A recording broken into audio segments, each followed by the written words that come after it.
Assalomu alaykum. Farog'at hayot kanalini kuzatib o'rayotgan gruppadoshlar. Mana men Farog'at kanalining admini bloger, mana Bekobod tumani Sog'liqni saqlash boshqarmasiga yana bir marotaba keldim murojaat bo'yicha. Kech bo'lishiga qaramasdan fuqaroning xalqqa xizmat bo'lgandan keyin kecha kunduz xalq uchun, fuqaro uchun xizmatdaman.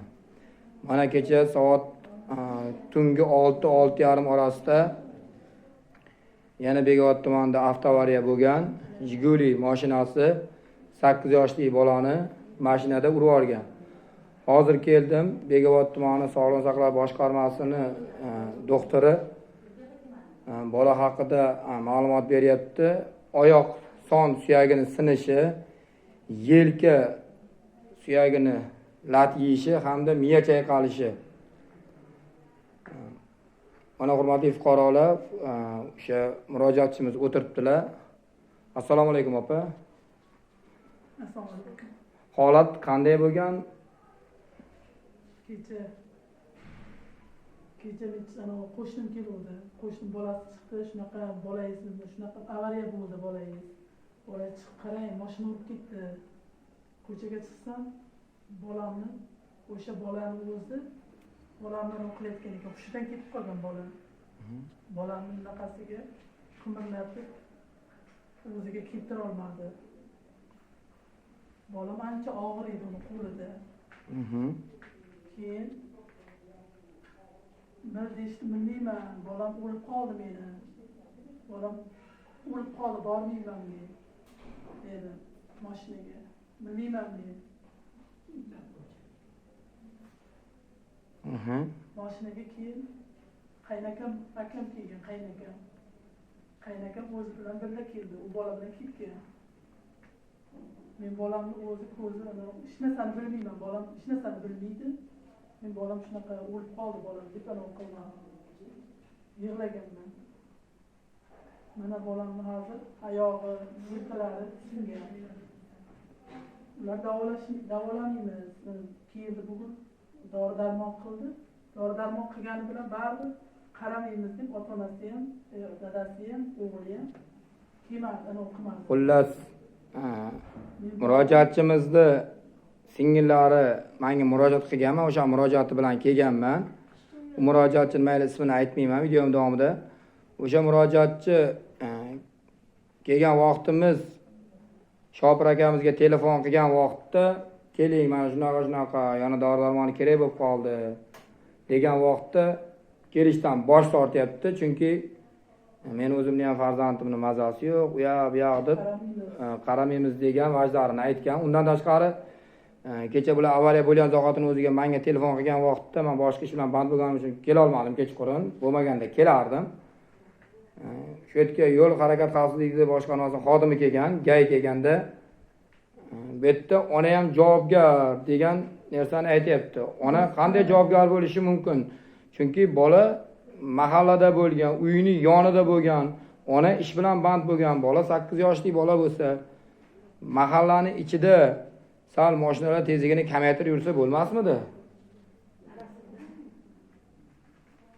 Mana holatni o'zlaring ko'rib turibsizlar. Mana 8 yoshli bola qanchalik qiynalib, qanchalik azob chekyapti. Xullas, keyin men o'zim kechani o'zida gay bilan gaplashganman. Keyin unga to'g'ri tushuntirdim. Qonuniy tartibda ikkalamiz bir-birimizni tushundik. O'sha mashinada urib yuborgan, hozirgacha u gumonlanuvchi. Uni aybdor deb ham ayta olmaymiz, chunki qachonki uni aybini o'zini mutasaddi xodimlari, ichki ishlar xodimlari uni bo'yniga qo'yadi aybini. Sud organ xodimlari uni aybini bo'yniga qo'yadi. Hozir mana tergovchi ham kelib ketdi.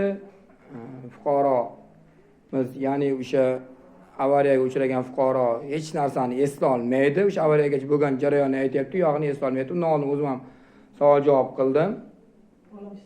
Bola hech narsani bilmayapti. Mana bu yoq onasi ham aytyapti. Yonida yana bitta kenayim bor, u kenayim ham videoga olmayapman. U kenayim ham aytdilar, u kenayim ham shu yerda sog'liqlarini davolash uchun yotibdilar. Xullas, mana hurmatli fuqarolar, holatdan o'zingizlar xabardor bo'ldinglar. Men hozir Bekobod tumanining o'tgan safar ham olgan kelganman. O'tgan safar ham chiqazganman videosini. O'zingizlar ko'rgansizlar. Mana hozir yana qaytda shu murojaat bilan keldim mana yana shu joyga. O'tgan safar ham xuddi mana shu opamizni qaynonalari edi. Mana falokat bilan hozir mana shunaqa holat bo'lib qoldi. O'zi bir ijtimoiy himoyaga muhtoj oila. Bekobod tumani Sog'liqni saqlash boshqarmasining xodimi doktor Baxtiyor akaga degan doktorga bemorimiz haqida ma'lumotni menga berdi. Ommaga ham bering. Uni o'sha gruppamni kuzatib o'rayotgan gruppadagi fuqarolar ham eshitsin, bilsin deganimda Prezidentimiz 23-yil chiqargan ochiqlik degan siyosati bor edi. Ochiqlik siyosatiga meni o'zimning shaxsiy tushuncham ochiqlik siyosatiga qarshi deb o'yladim men. Bu Bekobod tumani Sog'liqni saqlash boshqarmasining doktori Baxtiyor akani, men ismini aytib o'taman, yana bir marta aytaman, Baxtiyor akani.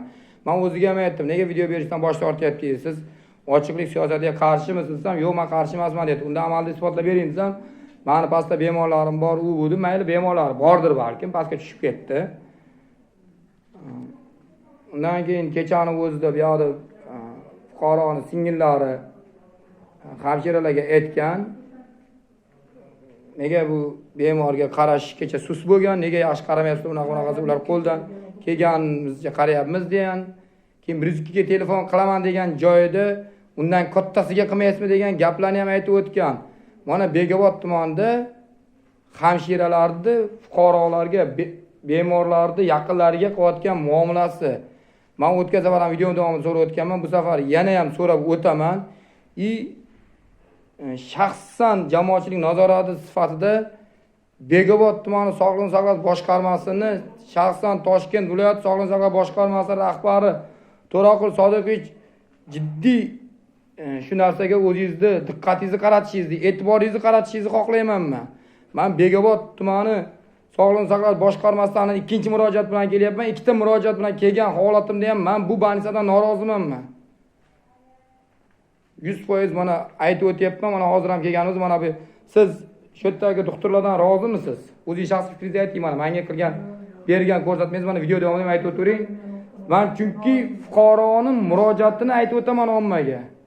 Yolg'on ma'lumot bermang, yolg'on ko'rsatma bermang, haqiqatni ayting. O'zim keldim, oyog'idagi gipsini o'sha kecha qilgan ahvolda bugun o'zim onam kiyib qaradim, doktorlar endi oldimda qildi. U holatni meni yonimda qildi, chunki oyog'imni qisyapti degandan keyin gipis meni yonimda qildi. Yelkalariga ham mana qildi. Yelkalariga ham bugun ma'lum narsalarni qildi. Yelkalariga ham o'zlari bular kelgandan keyin qildi. Shu paytgacha qilingani yo'q, qaragani yo'q doktorlar. Men bolam sog'lig'ini o'ylayman. Men bu joyda hech qanday tuhmat qilganim yo'q. Sog'liqni saqlash Bekobod tumani Sog'liqni saqlash doktorlariga hammasini ochiqchasiga bor haqiqatni aytyapman. Sizlar shaxsan mana siz o'zingiz fuqarosiz, bolangizga qarashidan siz norozisiz doktorlarni, to'g'rimi? Hozir aytishingiz bo'yicha ko'rsatingiz.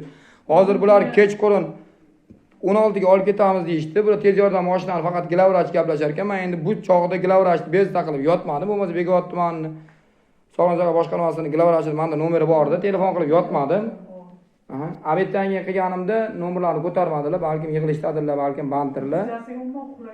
Faqat joni og'rib chiqdi bolam. Xullas, skoriy mashina chaqirganimda viloyatga telefon qildim, Sog'liqni saqlash boshqarmasiga dejurskiga telefon qildim, tushuntirdim, o'zimni tanishtirdim. Ular bizga tez yordam mashina berishini aytishdi. Bularga doktor yana bir tushuntirdi, kechqurun bu chog'da olib bormang, olib borsangiz ertaga olib borasiz deb. Bular endi xudo xolasa ertaga bolasini Toshkent shahar 16-Go'rbanisaga xudo xolasa ertaga ertalab tongda olib ketishini aytishdi. Ertaga bolam sog'lig'ini olib borib Toshkentga qo'ldan kelgancha doktorlar. Mana hurmatli fuqarolar, mana murojaatimizni ko'rdinglar, mana eshitdinglar holatni. Mana o'zingizlar bu narsaga o'zingizlar baho berasizlar. Hamda yuqori turuvchi tashkilot, mutasaddi xodimlar, ayniqsa Sog'liqni saqlash boshqarmasi, Bekobod tumani Sog'liqni saqlash boshqarmasiga jiddiy e'tibor berishingizni qarataman men. Bir nazoratga oling bu narsani. Sog' bo'lasizlar, salomat bo'lasizlar. Keyingi videolarimda ko'rishguncha sog' bo'linglar.